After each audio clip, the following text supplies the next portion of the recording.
I'm Dr. Pete Economo, the East Coast psychologist, And I'm Dr. Nikki Rubin, the West Coast psychologist. and this is When East Meets West. So, Nikki, you always get what you want. And so here we are giving our an Eastern talk on the Heart Sutra. Hey. Hi. Well, I don't know if that's true that I always get what I want, but I definitely make it's like calling into a radio station. I like make a request to Pete. Like, please, I'm literally like, please, can you talk about the Heart Sutra? You've totally aged yourself because I did. there's only a certain demographic of our listeners that right, we know that what would call that it to is. radio. Yeah, right. And yet we had to do that. I mean, do you Yeah. remember you had to sit around and like with your finger on record for your favorite song to come on the radio to try and record it? I never did that actually, but that's like real commitment. That's Yeah. Well, I was just too cheap to go buy the tape, the cassette. Well, I'd say I did have that cassette that like had the two membership. cassettes. Remember, there was like two, Yes. so you could make a mixtape. Well, there's a membership. Oh yeah, you could do a mixtape. To do a mixtape, like a literal mixtape. So A literal mixtape. Yes. But anyway, we're going to talk about the Heart Yeah, Sutra. And we would make mixtapes for our loves, for Heart Sutra. That is right. That is exactly right. Although I don't know that the Heart Sutra is actually anything about love, to be honest. But Oh,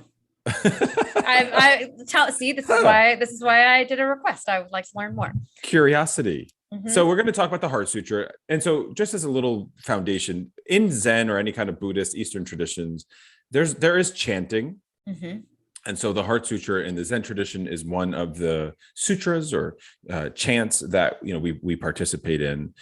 And they also serve as teachings. So like the Dalai Lama has given several talks, but sometimes when they give a talk on a sutra, the talk might just be about like the first 4 lines. Can you define Yeah, what a sutra is actually for listeners?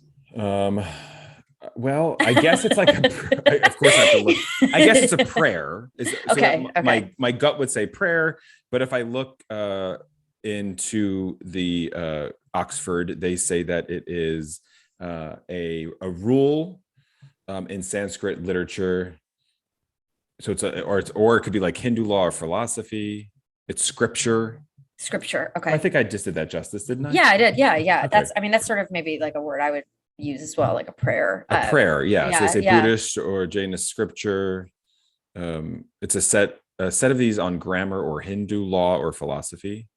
Mm-hmm. That I don't understand, but I guess like a lot of things within the Zen world, and why I think there's such a beautiful blend between Western behavioral science and Eastern traditions is that a lot of these, say a sutra, for example, or these prayers are to help untangle your brain. And so I think I'm going to frame it that way because again, I think we, especially in third wave CBT, we embrace that our brain's rigidity is what creates suffering. Oh yeah.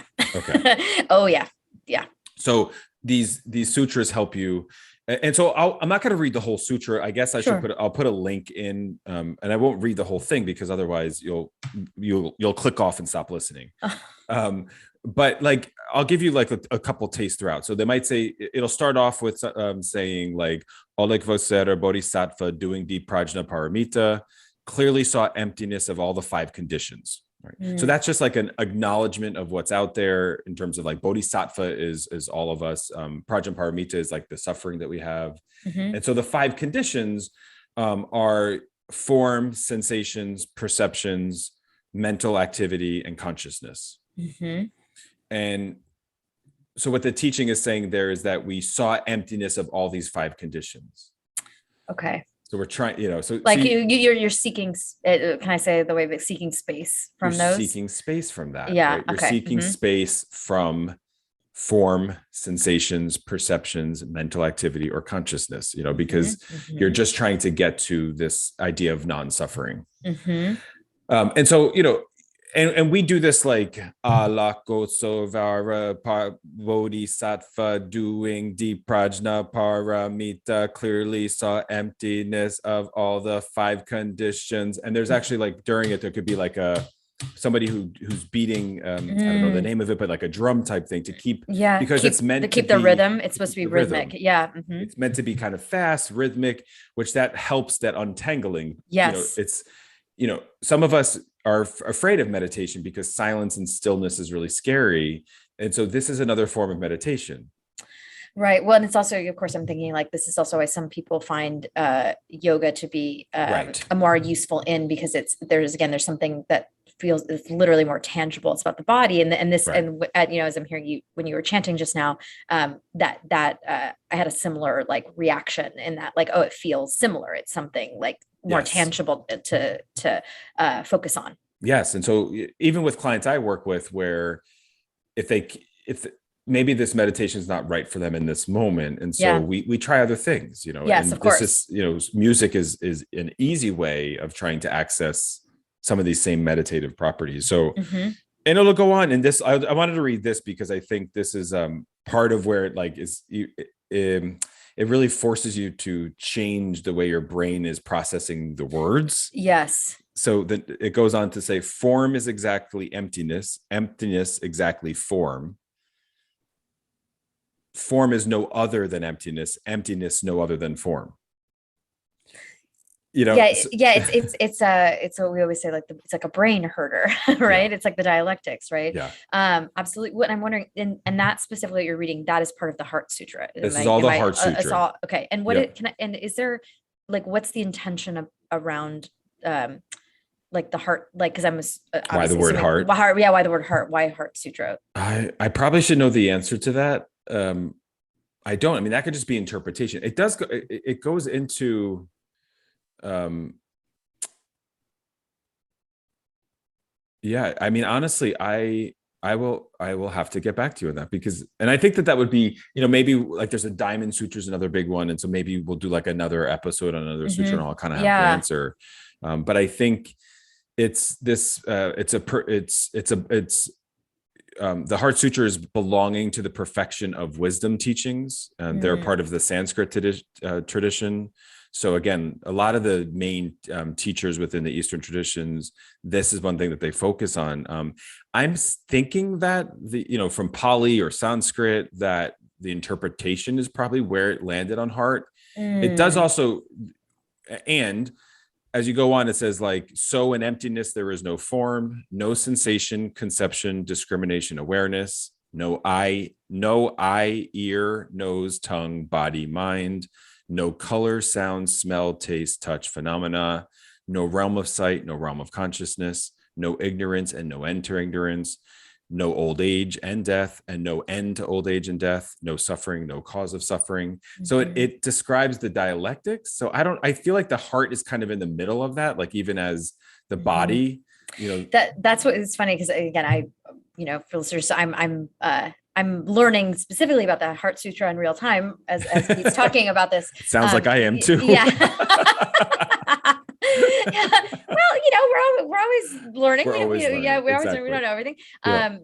Though that's what you just said just now. That is actually sort of like how I was experiencing it. Is that Yeah. like okay, so you said that one of the functions of these sutras, again, or just maybe the Eastern practices in general, is to untangle the mind. Yes. And when we untangle the mind, what do?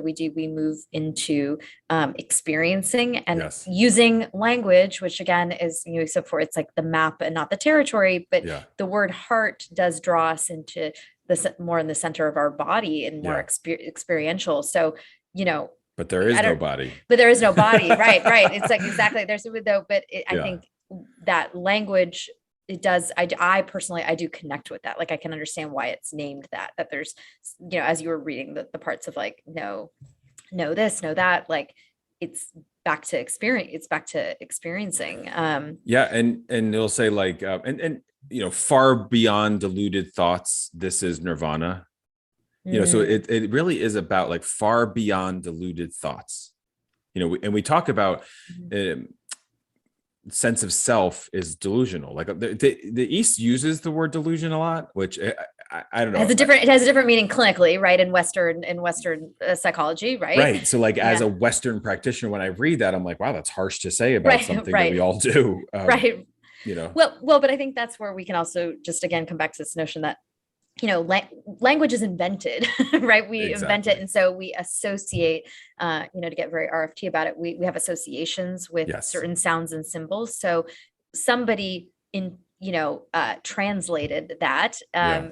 and we actually don't even know. Like you and I don't speak, we don't speak like that language. We don't So see it's like, Sanskrit, we don't see Sanskrit, Pali, none of this stuff. none of this. No. So we don't know, like the word delusion or it's like, Right. that's the best approximation in English. So yeah, Pete and I can have a reaction to hearing that, but it doesn't necessarily, it's not meaning the same thing that we mean when we're using like a diagnostic label, for example, of like delusional disorder. It's not the same thing. Right. Well, and so when the Dalai Lama has taught this, he has said, and I'll just read a quick quote. He said, look at me. What you see is my body. Listen to me. And what you hear is my voice. But where is the Dalai Lama? Yeah. It's so in the Heart Sutra, we read form is empty. So what do you think about that? Like, I feel like that's the hard part of these Eastern teachings. Yeah, I mean, I love it because it's like I think, I can't remember if I mentioned this here before, but there's a book I've been into recently that's called The Tao of Physics. I think I mentioned, which was written in the 70s, and because I also like quantum physics. Basically, the Eastern traditions and modern physics truly are talking about literally the same thing. It's like what we as human beings with our with the brains that we have and our the five senses that we use to experience the world that we live in, that's not really reality. It's like that's what that's getting delusional. It's and so yeah, maybe it's that point saying so delusion means not real. It's not real.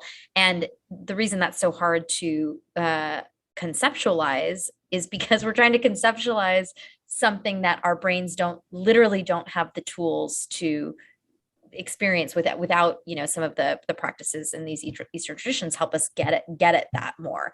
But I'm sure there are listeners right now going like, this is very confusing. Yeah, and that's okay. I mean, I think totally. Yeah. I started today by saying that Nikki always gets what she wants, and so she was, and just to tell us, I mean, Nikki was asking like, hey, what are you studying? I'm like, I'm studying a bunch of stuff right now.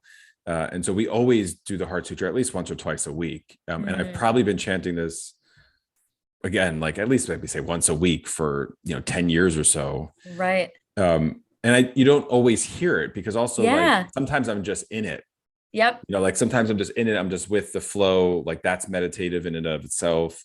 And so the point is also, I think, as we kind of come to the end of this, like thinking about being okay with not being okay. That's like a social thing happening right now. Like it's okay to not be okay. That's happening in the athlete world. And I think it's okay to not understand. It's okay to be confused. It's okay to read something. And I think that's where I struggle the most with studying is that trying to like comprehend intellectually what a teaching is, I believe, the opposite of what we're supposed to be doing. No, that I actually, I agree with you wholeheartedly. And I don't think that's just like a belief. I think that that's actually just straight up accurate, right? That the point is that these brains of ours, right? The thinking that they're capable of doing, while that is very useful in all kinds of ways, it is equally the cause of our suffering as human beings. And being in that really uncomfortable place is hard for us. I'm thinking of, there's a line I really like in the Tao Te Ching that says, darkness within darkness, the gateway to all understanding. Yes. So it's like going into the darkness is the gateway to understand. It's like, yes. People are like, what? I don't get, that's so uncomfortable. It's like, yep. And yet that's the way. That's where you get your understanding. Yeah. Yes. Yeah. So hopefully you take something from this. If not, I will put the link for the Heart Sutra in the bio. And I'll read the last two lines as we sign off and say, so set forth the Prajnaparamita mantra, set forth the mantra and say, Gate, Gate, Paragate, Parasamgate, Bodhisattva, Prajna Heart Sutra. This has been When East Meets West. I'm Dr. Pete Economo. And I'm Dr. Nikki Rubin. Be present, be brave. This has been When East Meets West. All material is based on opinion and educational training of Drs. Pete Economo and Nikki Rubin. Content is for informational and educational purposes only.